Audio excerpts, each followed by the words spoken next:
Boa noite, seja bem-vindo ao programa Parlamento. Hoje com deputados da Assembleia Regional da Madeira. São convidados desta edição Josefina Correia, do PSD, Mário Pereira, do CDS, Elvio Sousa, do JPP e José Manuel Coelho, do PTP. São estes os convidados para o programa de hoje, num programa onde vamos falar ainda do 25 de Abril, que aconteceu ontem, também com uma sessão na Assembleia Regional. Também vamos falar nesta edição das notícias que vieram a público, dando conta do envolvimento do Presidente e do Vice-Presidente da Assembleia Regional no caso dos papéis do Panamá.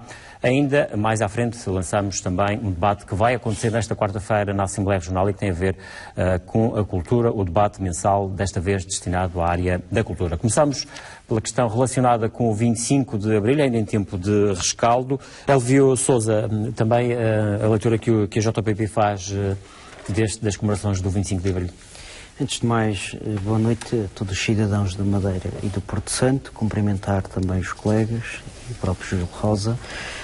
É um balanço que nós fazemos claramente positivo. O 25 de Abril é, de facto, uma data simbólica para a evolução da democracia em Portugal. Não podemos esquecer que o 25 de Abril produziu várias sementes que depois se traduziram em frutos, como seja a própria criação e a legalização do sistema partidário em Portugal, que não estava legalizado e que atualmente, infelizmente, é pluridiversificado. No que compete à sessão em si, nós já nos congratulamos pelo facto de haver esta nova celebração, uma recelebração do próprio 25 de Abril.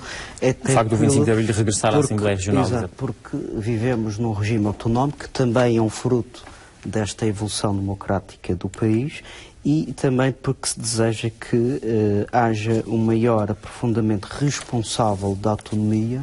Ainda hoje falávamos, quando da discussão de um diploma, de um voto de saudação dos 40 anos da Constituição da República Portuguesa, que é a Magna Carta Portuguesa, tal como nós temos um Estatuto Político-Legislativo como Magna Carta do Poder Autonómico, falamos de que esta Constituição que possa ser futuramente revista no sentido do maior aprofundamento. E, nomeadamente, uma situação que nós, apesar de não termos falado ontem, porque já entendo aqui diretamente que a opção das intervenções é fruto também do próprio 25 de Abril, é livre, não é? Os partidos são livres de fazerem, claro. Exatamente. E justamente aquilo que nós fizemos através do nosso colega, o deputado Paulo Alves, fez mais no sentido, até num discurso talvez mais pedagógico, no sentido de lembrar que muitos jovens não conhecem e outros também, menos jovens, digamos assim, não conhecem o que foi o 25 de Abril. Que já tem 42 anos, e portanto, que já tem 42 é normal anos. que, sobretudo, os jovens não tenham passado por essa experiência. E é importante, porque hoje nós temos acesso à informação, vivemos numa época que a informação corre de uma forma. E os adolescentes, as crianças, muitas vezes têm dificuldade em não perceber porque é que não havia telefone, ou que os telefones não eram móveis, e muito menos têm a liberdade de se expressar e explicar que não havia esta à vontade, ou para, como claro. Estamos aqui para a liberdade exercer, que é fundamental. Estava completamente cerceado no Estado Novo. Claro, nunca é demais relembrar isto. E no sentido também de percebermos de que nós vivemos numa região autónoma e que esta atitude de dar a palavra a todas as forças políticas é uma atitude democrática que também não só persiste na Assembleia Legislativa, como também persiste noutros municípios que já celebram o 25 de Abril. Estou-me a lembrar, por exemplo, Machico, ou mesmo, também falando de Santa Cruz, embora não é uma sessão do 25 de Abril, uma sessão solene, ou Funchal, onde todas as forças presentes na Assembleia Municipal têm a possibilidade de usar ainda a palavra. E na maior parte dos casos usam aquela oportunidade para fazer uma espécie de balanço, porque fizemos um ano de governo, é quase, digamos, apetecível fazer. Nós vamos reservar essa matéria para o Dia da Região, que acho que é mais sensato fazer algumas balanço daquilo que é. Sim. No 25 de Abril achamos que não seria oportuno fazer. Mais um discurso no sentido mais um discurso em relação àquilo que foi o papel da Revolução. Não é? Exatamente. Elvio Sousa, naturalmente o seu olhar sobre estas questões que estamos aqui a falar, mas voltando à questão dos incidentes que têm acontecido no Parlamento, também a sua opinião sobre isso. Só um remate de agora que me fez voltar. O 25 de Abril ainda vive-se muito ideologicamente. Vive-se, nós sentimos isso. Sem dúvida. Sim. Eu que não vivi, não é? Tenho 43 Mas mais anos. Aqui na Madeira do que tem essa sensação do que no resto do país? Ou... claro, mais na zona central, Lisboa, vive-se mais. Mas aqui ainda se vive muito no plano ideológico. E sentimos isso também nas intervenções. Por isso é que é um reflexo também de que é inevitável que a situação... As coisas ainda estão muito próximas, não é? Talvez vá muito tempo a haver um certo afastamento. Em relação ao Sr. Deputado Coelho, que eu já tive a oportunidade de lhe transmitir isso pessoalmente, e ele sabe disso, há duas questões que eu considero nas intervenções do Sr. Deputado. Uma das quais é que, e voltando ao 25 de Abril, que tem a ver com a liberdade de expressão, que poderá ser feita de variedíssimas formas e que é imputada à responsabilidade a cada qual. Claro que depois há um funcionamento do órgão, que se formos ver o regimento e depois regras de conduta, aí naturalmente ficará ao critério do próprio fazer este juízo, mas também ao nosso critério analisar se esta metodologia é correta ou menos correta.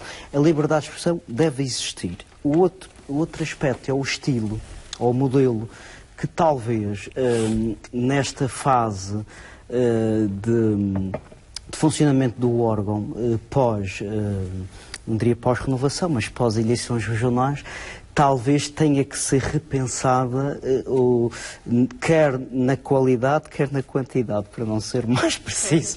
Ou seja, acha que repensar a estratégia que, efetivamente, aquilo que se assiste, eu vou utilizar uma expressão popular, podemos rir-nos uma vez, duas, três, e eu compreendo que seja essa, utilizar um modelo para transmitir uma mensagem, utilizar uma representação para transmitir uma mensagem. Mas o que se sente, e eu falo com algumas pessoas, é que uma, duas, três são suficientes, mais do que isso. Ou seja, e acha que o Presidente da Assembleia tem feito bem em suspender os trabalhos quando essas situações acontecem? Há uma coisa aqui muito clara, não fica muito confortável com a situação. E eu penso que se houvesse menos ansiedade, a coisa resolvia-se de outra maneira. Porque eu conheço muito bem o meu colega. Sim, mas há situações, quando vimos o deputado João Melo Coelho tirar a roupa no Parlamento, não haverá forma de resolver isso, não é? Claro, voltamos ao estilo, não é? Voltamos ao estilo. Portanto, a situação resume-se à liberdade e ao estilo próprio. E, naturalmente, o estilo, se calhar, já não se compadece com a atualização do órgão. Mas acha que a Assembleia deve ter mecanismos que possam corrigir essas situações? Não sei, porque isso vai contra... Uma espécie de... Não, a Assembleia, o regimento já imputa regras de conduta, portanto, eventualmente, mas praticamente os deputados são quase intocáveis. Nós temos imunidade, temos quase uma intocabilidade. A Assembleia não pode levantar um processo disciplinar um deputado. O Coelho é produto, como eu também, da imunidade, da intocabilidade que o sistema... E o povo vai julgar depois em próximos atos eleitorais. Os deputados, ao falarem sempre do Coelho, também dá mais publicidade ao meu partido. Também foi impedida a opinião, mas só um aspecto. Para finalizar, se hoje há mais democraticidade na Assembleia, existe sem dúvida mais tempo para os partidos poderem intervir. Agora, quando se trata de exercer o poder de fiscalização, aí já é outro assunto. Portanto, acho que não preciso desenvolver, porque não têm sido declarados mais casos a esse respeito. Penso que tem que se fazer um esforço em deixar a fiscalização acontecer. Tem havido audições autorizadas, tem havido comissões de inquérito chumbadas. Quando se trata de fiscalizar, e mesmo comissões de eventuais, que me lembro há várias, não vou falar só das nossas, aí há um chumbo. E quem não deve, não teme. Eu acho que deve-se deixar, portanto, o poder de fiscalização dos deputados através dessas figuras exercerem essa função. Há mais tempo, sim. A função do tempo está corrigida, não é? Eu não lá estive antes, os deputados aqui estiveram, do Coelho e o deputado Mário. Mas quando se trata de fiscalização, aí já é outro assunto. Sim, mas isto é um governo que vai muito mais à Assembleia do que o anterior, que há uma maior abertura. Portanto... Isso, mas eu já disse aqui várias vezes, isso não deixa de ser o mais elementar de uma democracia. Portanto, é o normal, não é? É o normal. Esta questão do meio rural, das especificidades próprias, que muitas vezes, olha, quando se tratou dos agricultores terem-se coletar, não houve um forcing na União Europeia, nomeadamente no Parlamento, no sentido de acautelar as especificidades próprias de cada região, nomeadamente da nossa... não vai dizer isso, que até porque na altura era a ministra que era do CDS. Mas estou a falar em termos da União Europeia. O PSD da Assembleia da República tem propostas... Mas, por exemplo, este regime que veio para os agricultores e que nós estamos nas autarquias, passamos por isso, que as pessoas não sabiam e que foram quase obrigadas. Isto não foi uma estratégia pensada e que saiu da União Europeia e que devia ter tido para a região, sobretudo para a nossa microeconomia, de socalco, de micropropriedade, devia ter um regime, uma especificidade própria. Mas a questão aqui é saber que, de facto, uma região como a nossa, estando integrada numa União Europeia como esta, quer dizer, isto não pode ser só para aquilo que vem de lá para cá de bom, não é? Também há coisas que eventualmente mas há especificidades que poderão ser derimidas caso a caso. E esta é uma área que deveria... E eu não estou a lembrar, mas há mais exemplos. Mas acha que aí um órgão como é a Assembleia, uma Assembleia Geral, poderia e deveria ter outro papel? É um exemplo descabido. Eu não me estou a recordar, mas há outros para as ilhas do Mediterrâneo, por exemplo, que há especificidades próprias no que compete à agricultura. Mas olha, o caso da mobilidade do Porto Santo. Foi preciso consultar a União Europeia, nomeadamente da regulamentação. Quando nós desejamos prosseguir determinado fim, determinado objetivo, é possível. É possível. Tudo depende da forma, dos meios que eles foram passados. E esta situação foi muito mal conduzida. Muito mal conduzida. E acabou por trazer também efeitos nefastos para a preservação da própria economia da agricultura. Mas ainda é possível fazê-lo, acho eu, no meu ponto de vista. O nosso Estatuto de Regiões Ultraperiféricas tem que ser aproveitado também nesse sentido, lutarmos por nossas especificidades. Mas começa na União Europeia, claro que depois atinge o território português e atinge depois as ilhas, não é? Hélio Sousa, também a sua opinião sobre esta questão, numa altura em que se tem falado muito do partilho em grande parte daquilo que tem sido dito cá, com uma ressalva que os políticos, e não só, mas sobretudo os políticos, os empresários, mas sobretudo os que estão no ramo político, estão numa situação de escrutínio permanente. E justamente os nomes que têm vindo à baila, talvez a maioria não tenha uma ligação direta, não é? Nomeadamente já frisando os casos regionais que, segundo tive a oportunidade de consultar, que também não gosto de falar dos assuntos sem falar com as pessoas e ver os pontos de vista, não exerceram funções diretas e consentâneas nos assuntos, não deixa de ser um assunto que vem até pelo próprio dossiê, que é um dossiê quente, Panamá, não é? E, portanto, eu próprio também, ainda há dias falava com colegas que estão na Comissão de Inquérito Marinho do Lago Baixo, tive a oportunidade de fazer a vertente arqueológica e património cultural para o estudo do impacto. Se o meu nome lá aparecer, posso estar associado à própria Marinha. Eu não fiz. Claro. É por isso que é importante que essas questões fiquem todas clarificadas. Claro. E eu não fiz afirmações ou estudos relativamente à rede hidrográfica ou por aí adiante. Portanto, e isso é importante sempre falarmos que as pessoas veem o seu ponto de vista. E tive o cuidado de o fazer e, portanto, aquilo que me foi dito e mostrado é apenas uma citação nomeadamente no caso do Presidente, para mandatário judicial e não envolvimento direto.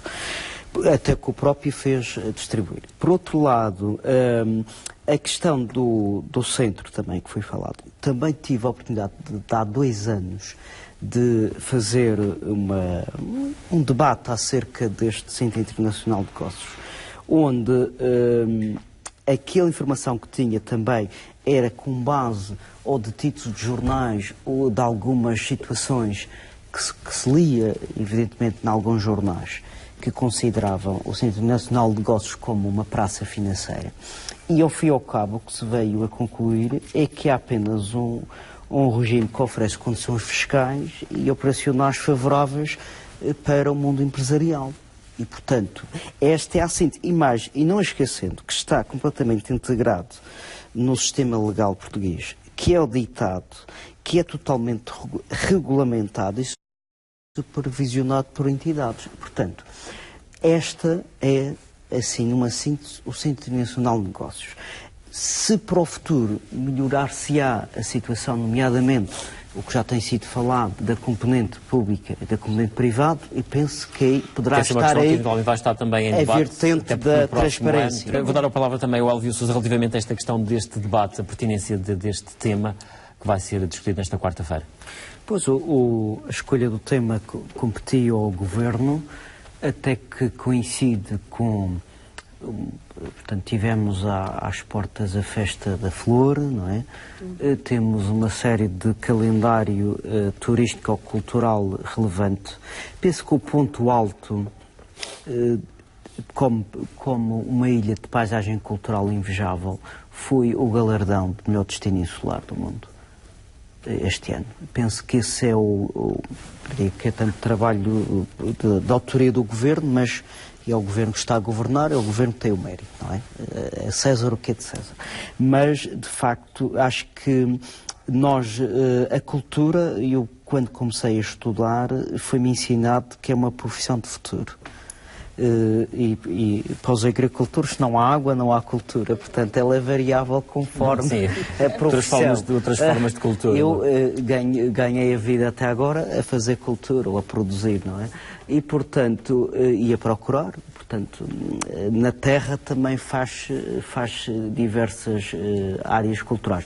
E penso que o tema é pertinente, apesar de haver outros temas estruturantes que já foram abordados e outros que virão, mas pensar de que estes novos quadros comunitários possam convergir naquilo que o próprio programa de governo diz. E a cultura também pode gerar riqueza, tal riqueza que o que é exatamente Coelho, isso, que é isso reclamava. que é potenciar empregabilidade na área cultural. Cultura A é o economia resultado do ócio. mar, apesar de estar, não deixa de ser também um parente dos projetos culturais e tudo o que possa advir.